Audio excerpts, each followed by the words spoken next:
Hello and welcome, everybody. I'm John O'Loughlin. Welcome to Macduff Lives, and it's our day for our catching up with Harley Schlanger. It's great to have Harley about every 2 weeks or so, and boy, a lot going on. So let's go.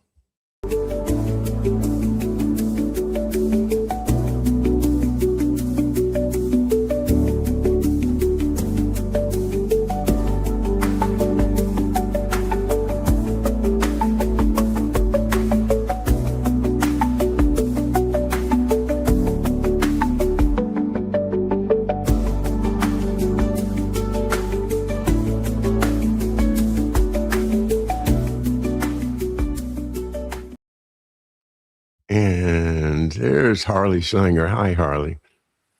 Hi, John. How are you? I'm good. I'm just about over this cold. I might have a little scratch in the throat, and I apologize. But other than that, I'm doing good. And I am so happy, Harley. It's over 32 degrees Fahrenheit. It's actually 42 degrees, and we haven't seen this for 3 weeks. Um, Around my house is frozen ice everywhere, and tomorrow it's going to go up to 49, and I just can't wait. I'm going to get some suntan lotion and go outside and get some rays. Well, we've had snow on the ground here since New Year's, and it finally broke yesterday. Okay. So and this is unusual. We don't usually get snow in Potsdam, but it's been cold. You don't get snow in Potsdam. I thought that was Not pretty much. far. No, no. Um, Anyway, I've never been there, and I would love to come and see Potsdam. It's such a famous place. And are you happy you live there? Yeah, it's. I mean, the last month I haven't been out of the house, so Well, but okay. I still have some mobility problems recovering from my back surgery, and with the ice on the ground, you have to be very careful. But it's a Yeah. very nice place here, very beautiful. Well, the world is changing in so many ways so fast. I saw you, I quoted you in my meme this morning saying, the empire is dying. You know, I, I hope so. I'm ready for it all to fall. This evil empire that seems to be driving us into this more and more insane versions of humanity. Harley, what's your take on this? Well, in terms of the entire history of mankind, uh, it may take a little bit longer before the empire is gone. But what we're seeing is the obvious signs of fatigue of the establishment. And what the opening of these files from Epstein shows is the rot at the top. And I think that's what I mean when I say the empire is dying. It's much harder for them to present a case that they're the best and the exceptional ones and they should be ruling when you see the kind of corruption. And I'm talking about all levels of corruption, from child abuse, from the Epstein case, to financial fraud, to murder, as in support for murder, as in the case of Gaza. Uh, I was watching last night, I was interviewed on Iranian television, and one of the people they had on was a pro or an anti Iran activist from Washington, D.C. And what he was arguing is that it would be okay to bomb Iran because they have 60% neutron or nuclear fuel, and that is not allowed under the Non-Proliferation Treaty. And he just kept going on and on about that. And I asked him, well, what do you have to say about Israel, which wouldn't even join the Non-Proliferation Treaty? And he said, well, now you're comparing apples and oranges. Mm-hmm. You see this kind of non-equivalence that we can do what we want. And this is still the hangover of the unipolar order, as opposed to someone who's actually trying to find a solution. So that's why I think this opening of the files has given us an opportunity, because people are seeing just how corrupt the establishment is. And I wrote a piece this morning on what's happening in Great Britain, where Starmer lost his the guy who's basically running things for him, McSweeney, who was his chief of staff. Now, McSweeney is a protege of Lord Peter Mandelson, the Prince of Darkness. And Mandelson was basically caught in flagrante. He was part of the Epstein crowd.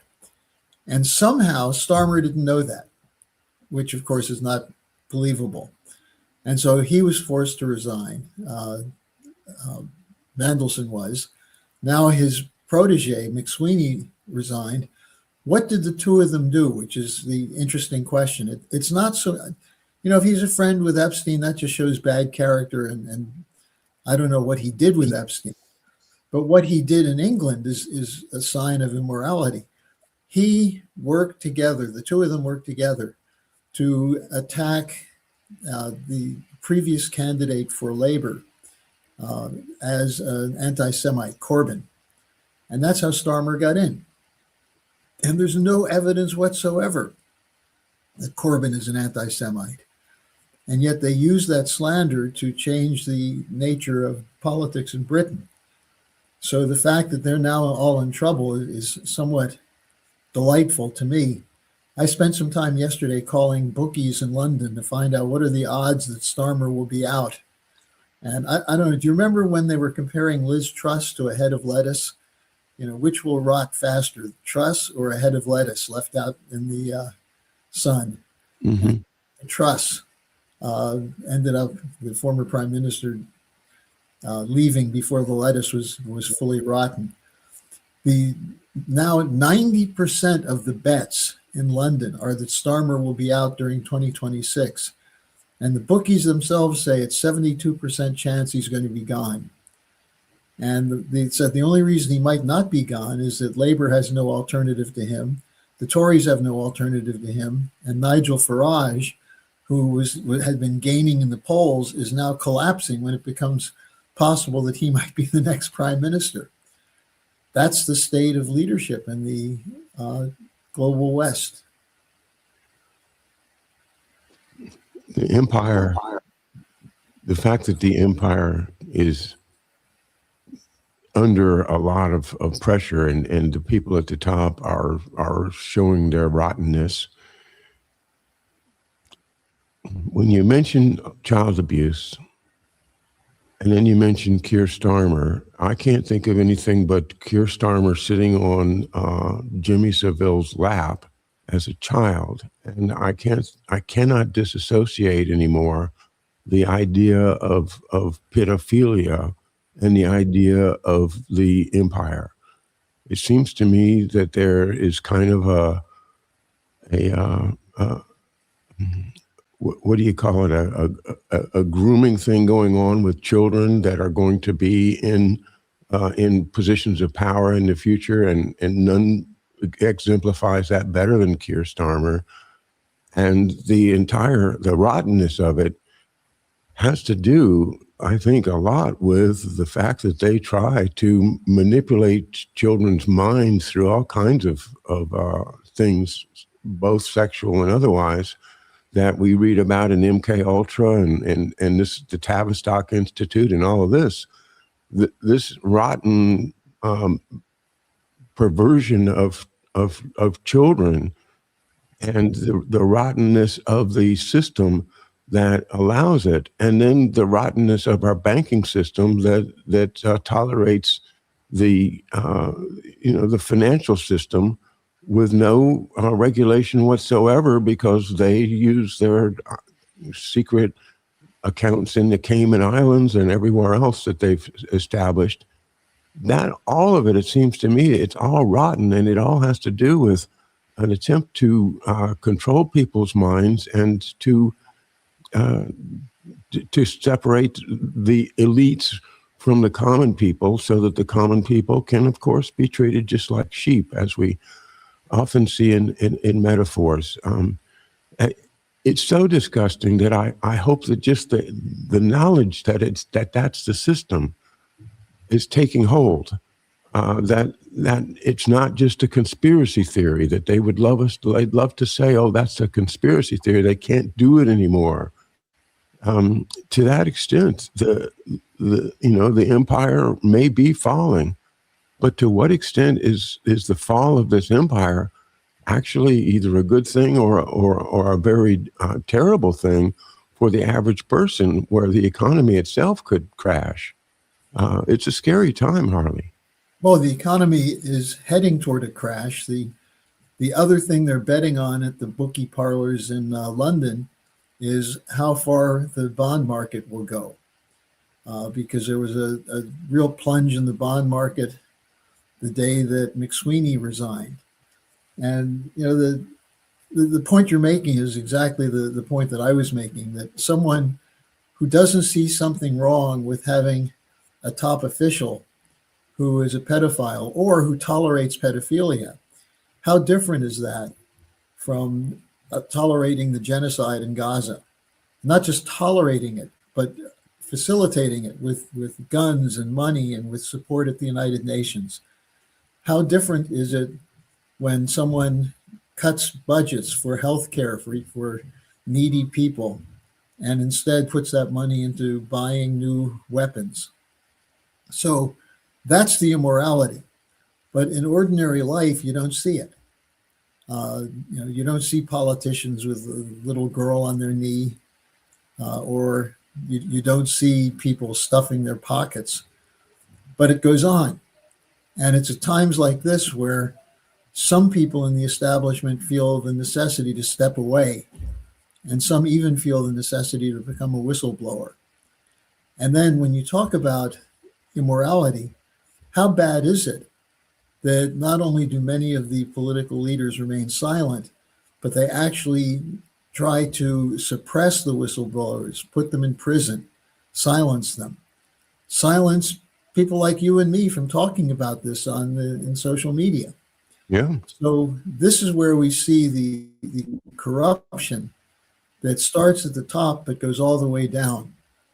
And so what's interesting in what's happening in England now, I spoke to a friend yesterday who's an author and a legal scholar who worked in banking. And she was telling me she took her daughter to her confirmation lesson at church the other day.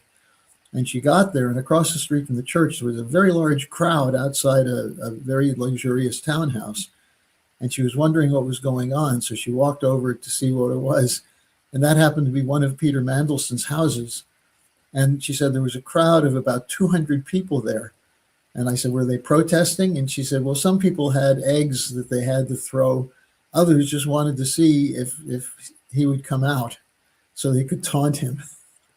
And she said, this doesn't usually happen in the United Kingdom.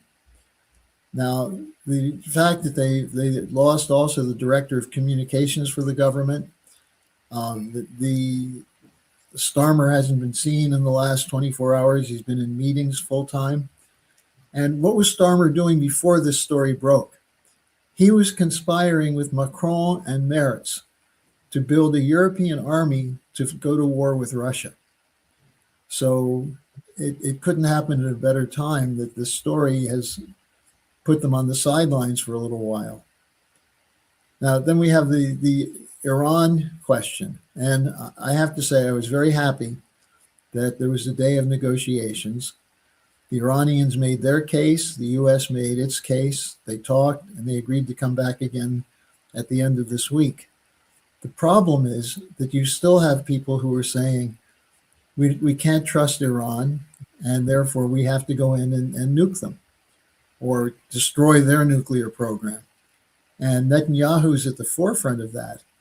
What's the problem Netanyahu has? What is Iran doing to Israel? Well, Israel could say they supported all the terrorists, the Hezbollah, Hamas, and others. But why was there ever a Hezbollah or a Hamas? Because they became resistance movements that grew up among people who had no power, no ability to stop the oppression coming from the occupier, namely Israel. Now, I'm not justifying terrorism. I'm saying if you keep people in a lockbox for too long with no hope, no way out, don't be surprised if they throw a punch at you. And the argument that therefore you're justified to do collective punishment, that's not a good legal concept.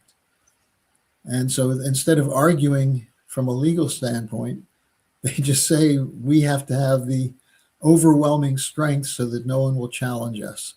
And that's the whole idea of the sole superpower. That's the Wolfowitz argument. That's the unipolar order, the so-called rules-based order. And we're in a world now where it's harder to justify that, especially because there are more nations with military power, but also economic power to resist and fight. And I think this is what Trump is running up against. There are people in his military side who are saying, look, Iran has this collection of ballistic missiles that proved itself in June to be capable of getting through the Iron Dome. So that means that if Israel goes to war against Iran, don't be surprised if Iran uses these missiles to hit civilian sites in Tel Aviv, which the Iranians said they would do under certain circumstances. So Netanyahu's left with a choice.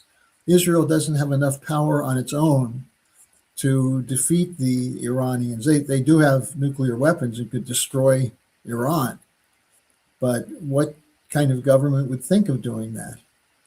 But that's the option. Do you go for an all-out destruction, or do you try and appeal to the other side on the basis of common interests and reach an agreement? And the Israelis say you can't trust the Iranians.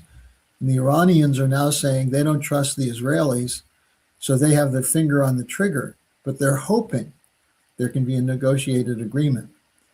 And I think what we're seeing from the Trump side is Witkoff, who is a negotiator and is looking for a diplomatic solution. Trump is looking for a way out. He doesn't want to go to war because if they do want to take out the Iranian regime, they're going to have to send boots on the ground, and then American servicemen and women would come back in body bags. And with the midterm elections coming up, Trump wants no part of that. So he's stuck with diplomacy. But how does he get Iran to do what he wants them to do? And he's got to offer something. And what they're talking about now is, can the U.S. accept the idea that Iran will have some enriched uranium for civilian energy production? Or does that automatically mean they're on the way toward building a bomb? And that's the predicament that the arms control negotiators have. So it's good that they're talking, because sometimes when people who think of themselves as adversaries talk, they begin to realize they're talking with other human beings who have similar interests. This is what happened when Trump met with Xi Jinping in his first term. And since that time, he keeps calling Xi Jinping his friend, even as he rants and raves about China taking over the Americas. And when he talks to Xi, they have good talks. They do things that are constructive. And then you let Lindsey Graham out of his cage and Ted Cruz out of his cage. And like alpha male chimps, they stand there beating their chests about how we're going to kill off the enemy and do it the cheapest way, get someone else to kill them. So that's the predicament we have. And until we come to the conclusion that no one can win in a war, we'll all be losers. Until we can get that across, we face the possibility of an unlimited war, which would wipe out the human race. Well, I'm more concerned right now about the dollar. I mean, if the empire falls, can the dollar stand? Well, the problem with the dollar is internal generated. That is, it's an American problem. It's not what countries are doing to us. Trump would have you believe that the unfair practices of China and poorer countries, that's what our problem is. That's not it at all. We have not had a serious investment program in American industry since the Kennedy administration, the John Kennedy administration. We've had a few moments around Star Wars, Reagan's so-called SDI, defense buildup. But for the most part, and of course, your buddy Steny Hoyer building whatever kind of military capability he is in your backyard. Yeah. I mean, we do have instances of that, but that's not economic development, Man. and it's not sustainable because if you're going to build these things, Yeah. they become obsolete, as we're seeing with Russia's Oreshnik and the hypersonic weapons. Now, Iran has hypersonic weapons that in some cases are more advanced than ours. So all of the hypersonic or the pre-hypersonic weapons that the US has are now obsolete. So all that money was for what? For an arms race? To win an arms race? Well, congratulations. Let's give them a trophy and call it the Trump trophy and go home. But the idea that war buildup will solve an economic crisis is just plain wrong. And that's where we are. Harley, I had to laugh.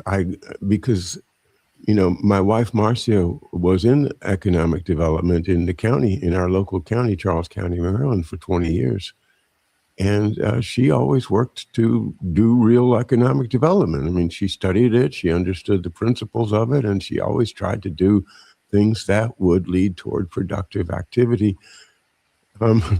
She was constantly shunted aside. And, I laughed because it was about a year ago that one of our county commissioners was saying, "Oh, look, we got a new addition to this military base in Indian Head.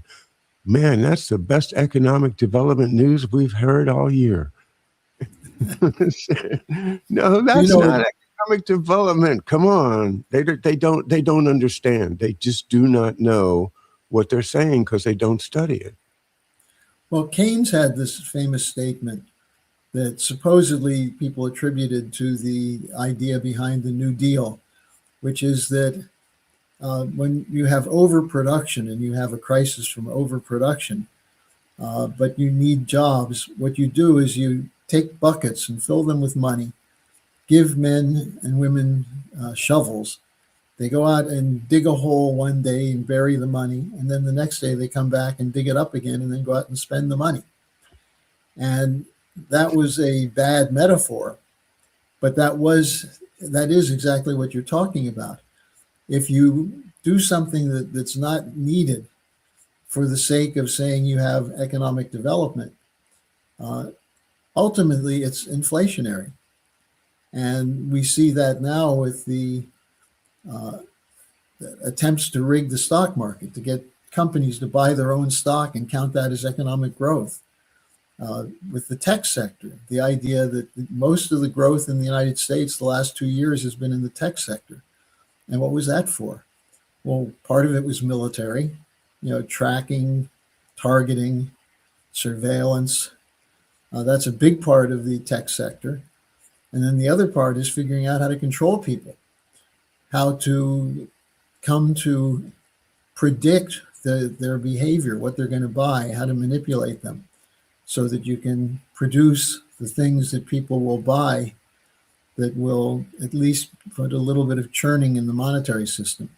But that doesn't solve the problem, because the problem is we have no long-term driver of economic growth. Now, some people say, and this was, unfortunately, I heard Jeffrey Sachs saying this today. Sachs is generally pretty good, except when it comes to the green economy. And he said that, we're going to lose the West because of global warming, and we're not spending enough to have alternatives. Well, the alternatives they're spending on don't provide what's needed. I mean, I'm sitting here in Germany. We haven't seen the sun more than 2 days since January 1st. How good are solar panels when the skies are gray? Skies are gray, and then there's no wind driving the wind turbines. So what do?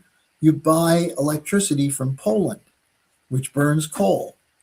So how are you, if you're serious that coal is the driver of global warming with the carbon product, how do you solve the global warming by buying coal from a neighboring country because you're not producing it? That's the kind of idiocy. And then you add to that the other reason for not using fossil fuels, which is sanctions against Russia. Why? Because Russia opposed to having armed NATO troops on its border. So in both cases, you have anti-science and anti-human war policy driving an economy into the ground, and then you blame Putin for it, or you blame God for having bad weather.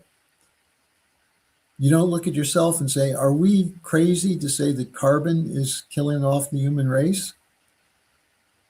So this is where you see the problem. And yet you say the empire is dying. It's a pretty slow burn, isn't it? Well, it's a suicide. You might say it's like someone who needs a certain kind of medical treatment and doesn't get it and does the opposite. It's self-inflicted is what I'm saying, because if you want to have a healthy economy, there are 2 or 3 factors you have to take in mind. One is you need a source of credit. And what we're doing now for credit is we're moving toward this idea of a public-private partnership. And what that means is that you have venture capitalists, sometimes called vulture capitalists, who have access to money. In some cases, it's organized crime, drug money that's been laundered. In other cases, it's just fortunes that have been built up by speculators. But they need an immediate return. So if you get credit from them, you're just adding to your short-term debt load. And that's what's happened with the U.S. economy. That's why we're almost at 38 trillion deficit now, and it's heading really quickly towards 40 trillion. So, and then if you try to solve the credit question by just pumping money, which is the on and off, quantitative tightening, then quantitative easing, all you're doing when you do the easing is you're providing liquidity to roll over debts, but you don't create the basis for retiring those debts. So the lack of a credit system is one of the problems. Secondly, the lack of an educated population, or a population that's willing to work. Then what do you have to do? Well, you have to bring in people who are willing to work, mainly immigrants. But you do that at the expense of having to hear from the anti-immigrant crowd saying this is unacceptable, this is a replacement theory, and so on. But what do you do to have a workforce? Now, then they say, well, the solution to the workforce is you have AI, you have robotics, you have these things. Well, those are wonderful technologies, but they're self-limiting unless you have robots that are creative enough to create the next generation of robots. What happens when the people who did the initial work to create the artificial intelligence, you don't have them anymore? How are you going to advance? You have to have a component of the population, a portion of the population that's educated. And I don't mean just on technical things, but actually has a worldview that's conducive to advancing the human race. And in some cases, that's called agape, love of mankind. It's called facing eternity, the fact that the existing generation will die out. And are you replacing the thinkers that you need for the next generation? We're not doing that. And you look at the curriculum in the schools, and you look at the people who are the advocates of the new economy, and they're basically saying we don't need culture, we don't need art, we don't need things to spur the imagination. We need things that will make us happy. And what makes people happy? The Super Bowl, at least if you choose the right team. Massage parlors, rotten music and rotten movies. This is our culture and our society right now. And you squelch the imagination that's necessary to move into the future. And, I'm not saying it costs a lot of money to have kids be imaginative, but it's helpful if they have good health care and if they have the things they need in schools, the technologies, the equipment, and other things to enable them to develop their critical thinking. And our school systems are organized away from that now. And isn't all that by intention? I mean, this idea, well, that we get from, say, Bezmenov about imposing dystopia on us through the generations, making us, no longer respect the institutions, the flag, and in fact breaking down our confidence in everything from the medical system, which is really going on right now, and in the whole idea of constitutional government. And I just have to say this is not happening because of neglect. This is happening because of an overall intention by that empire that we talk about, because they don't want smart people. They want serfs, and they want sheep, and Or, they want people that they can play with in their crazy pedophilia games, and that's the empire that I want to see fall. But again, what happens when it falls? Do we still have any kind of an economy, or is the whole world going to crash? Because it's so pervasive at the top, Harley. well, there are two aspects of this in terms of what the oligarchy wants. This idea of the noble savage from Jean-Jacques Rousseau, people who are good by nature because they're not driven to want something more and they're willing to accept their subservience. Mm-hmm. Or you have the Hobbesian view of you have a Leviathan to beat down and weed out the resistors, the anarchists, Yeah. so that you're left with passive people who are terrified they're going to get in trouble.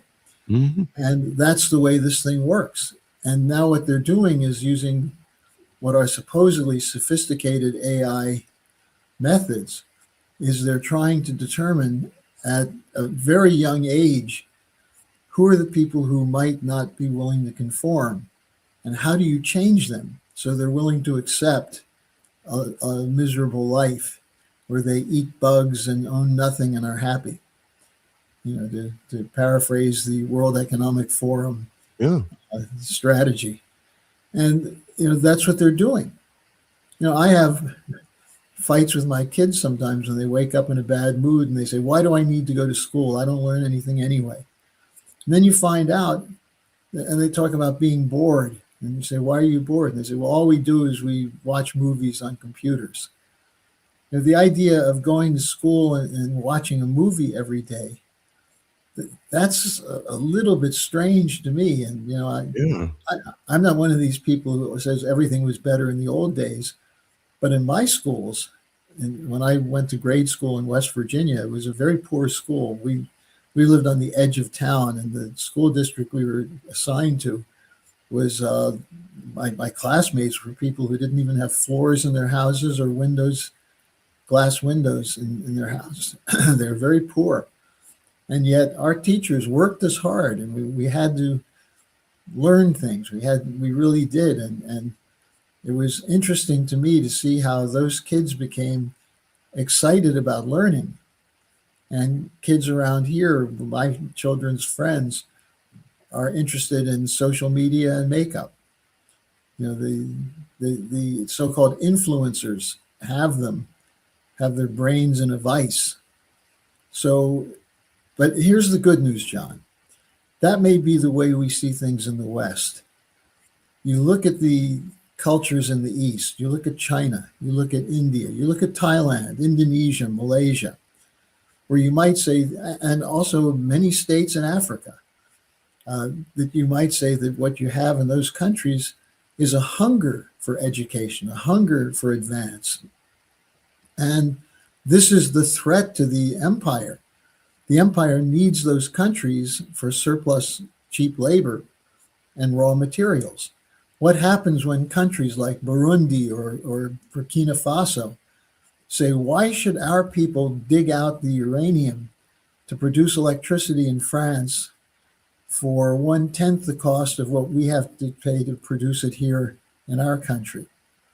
And that's why you have a rebellion. That's why the Macron is such a nasty character. I mean, besides other personal characteristics, and including being subservient to the Rothschilds, Macron watched the humiliation of France as the French Foreign Legion was forced to pack their bags and scoot when the armies that they were supposedly training turned their guns on them. And this is what's happening in the global South. The fact that China, which 100 years ago, 50 years ago, was a poor country that had hundreds of millions of people living below the poverty line. Now, there are fewer people in China of 1.3 or 1.4 billion people, fewer people under the poverty level than there are in the United States. Well, they've taken 800 million people out of poverty. Harley, I'm glad for them, but it's been at the expense of the United States. I mean, that's what we shipped our industry over there so that they could get wealthy. The Trilateral Commission, the Kissinger opening, Nixon opening China. What was that about except for to use China as a place where the big corporations could make more and more money, and to use it actually for social engineering experiments. And I think we are not out of that yet. I know that you guys feel like China is like sovereign, independent, and able to carry its own weight, so it doesn't need to obey past masters. But I wonder if there aren't strings still running from London into Peking and et cetera. And the same question with Russia. We look at the structure of their economy. First of all, it was the West that shipped over the industry. Right. We did that. We let the runaway shops take place. And why did we? We did it with the idea that we would use those countries to have their power to keep their population accepting poor wages and poor health and everything else. Mm-hmm. The Chinese said, okay, you're giving us an opportunity. For them, it wasn't that they're going to produce so they can humiliate the United States. They did it so they could lift their population out of poverty. They didn't have the idea that they're going to enrich the U.S. corporations. That was the plan of the U.S. corporations. The Chinese have forced the corporations to live within tax structures of their own country and wage guarantees that they wouldn't give to the American workers, they had to give to the Chinese workers. Now, again, that's not the fault of the Chinese. There's no reason why they couldn't negotiate with us on terms of trade that would be beneficial for both parties. That's what the Chinese are doing now in Africa. That's what they're doing in Asia. They're not going in and this is the line from the West is China setting a debt trap for Indonesia and Malaysia. No, in fact, the Chinese companies in Malaysia and Indonesia are producing enough surplus so that both the Chinese companies and the government, as well as those countries' populations, are benefiting. In other words, what Xi Jinping talks about is a win-win policy. It only becomes a win-lose policy when you're protecting the right of the powerful to have the lion's share of the profits. And that's the problem. And that's what negotiations are about. And there's no reason why you have to have a master-slave relationship when with new technologies you can increase the total value of produced wealth, of product, so that there's always a surplus that can be distributed for the sake of future investment. What we've done is we use the profit to speculate, to build up the power of the billionaires. And China has very strict laws now against billionaires speculating. They've put people in prison for that. And that's something that we should do.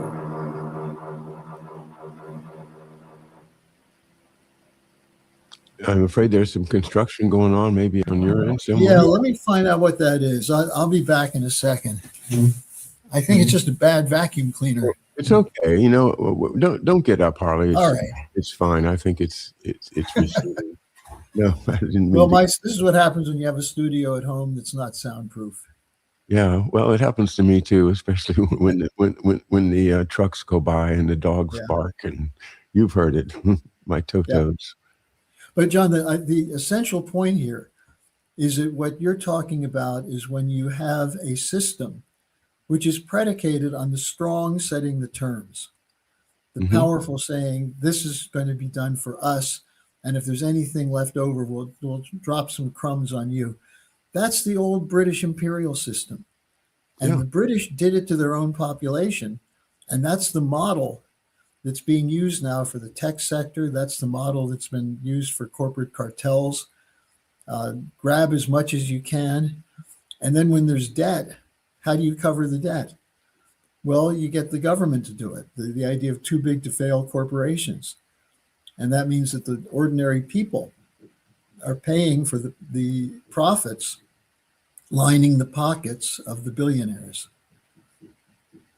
let me ask you about an issue that a number of my colleagues on X are raising, and that is the technate, the idea, of course, of the technologically driven society where decisions are made by a computer or by some small group of very, very smart people that drive those computers. That's comes from the Fabians and from Bertrand Russell and all of those folks that have written, positively about how great it's going to be when we have a technate that will control everything. But with computers and with the data centers and with the existing infrastructure that exists right now, um, are we headed towards a technate? And uh, the people that are concerned about it are saying it's right around the corner, and that's going to be the end of our Bill of Rights. That'll be the end of our freedom of speech, and all of our other freedoms will disappear under this new technate. And boy, it sounds like Elon Musk and Ellison and those guys are the people to do it. Do you see doom impending in the form of technological government? Well, this goes back to a lot of things that were written in the 80s, starting with Zbigniew Brzezinski's book on technotronic society. And it goes back before that, people like Marvin Minsky and the early advocates of replacing human cognitive capability with machinery. And that's been in the works for a long time. And there's a lot of very good science fiction about that. What happens when the machines take over? Yeah. Uh, the whole idea of the technotronic society or technocracy is that human beings are fallible. Human beings won't always make the right decision. And that's what's wrong with Republican governments. That's what's wrong with a republic. And it's even more wrong if it's a democratic republic where people get to vote on making the choices. So you have to take that power away from them. That was the argument that was presented. And the person who presented it at the Federal Reserve summer getaway in Jackson Hole, Wyoming in 2019 was Mark Carney, when he was the head of I think at that time he was the head of the Bank of England. And Carney basically said the Great Reset will be when the central banks, that is private banks, the central banks are controlled primarily by the private banking system, who own their stock and make the decisions. When there's a global network of private central banks that will decide what's necessary, how much should be invested in infrastructure and healthcare and this and that, and it will have technicians, technocrats, using their algorithms to figure out how to do that, and keeping the legislative process completely out of it. And if you look at the nitwits and morons sitting in the Congress right now, you'll see they've done that. You have people who can practice standing in front of a TV camera, sounding intelligent when they're talking about the need to bomb Iran or, it's just, and they're cowardly. They won't stand up for human values. Now, that's the problem with technocracy. And our founding fathers had an insight which they got from the Renaissance, from people like Leonardo, from Nicholas of Cusa, from Kepler, from Gottfried Wilhelm Leibniz, which is that if you do it properly, use the proceeds from the previous generation's investments to prepare for the future, then you have a population which can make competent decisions and not be swayed by demagoguery or to give up their rights.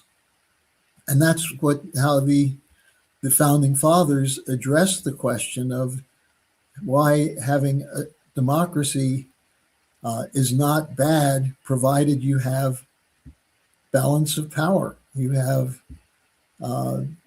institutions that will be regulated, and regulated by what? By human beings. So it's not necessary to surrender the power to machines. But what they've done increasingly is they've created these arbitrary choices, which are either the people rule or the machines rule, and they leave out the real solution, which is why we have human creativity and freedom, so that you have imagination to look into the future and say, well, what we're doing now may be good for now, but it's not going to be good in 20 years. And I'll tell you where you find this at most interesting. I've been doing some conferences in Africa with young people. And all of a sudden, the young people in Africa are talking about things like a space program, like major water projects, how this will improve the situation, not just from the standpoint of needing clean water today, but how to do it so that it makes a better future. And the African governments I'm talking about think that having a young population is a great benefit, because you have the capability to inspire hope, and they haven't given up on their dreams. Whereas you look at places like Korea, look at the culture, the K-pop culture. I don't know if you have a stomach for it, John, as someone who's got a classical tradition in music, but I see my kids watching K-pop, and it's all about brutality and murder, and there's nothing left in life. Is it a coincidence then that these countries have no youth, that they have a negative population trend? That's been induced on them. Japan has the same thing. For a while, China had that, the two-child family policy. They realized that was stifling the future. And they figured out that there's more than enough land on the planet, if you develop it, that you don't have to limit the population to 2 children per family, but that you increase the overall productivity of the human race so you can afford to have a larger population. So I talk at these conferences, and they're just so enthusiastic about things like the Oasis Plan for the Middle East, or the Kra Canal, or the Bering Strait Tunnel, or high-speed rail connecting Russia from Siberia through Alaska, down through the California coast, through Mexico, through the Isthmus of Panama, all the way down to the Tierra del Fuego in the south of Chile.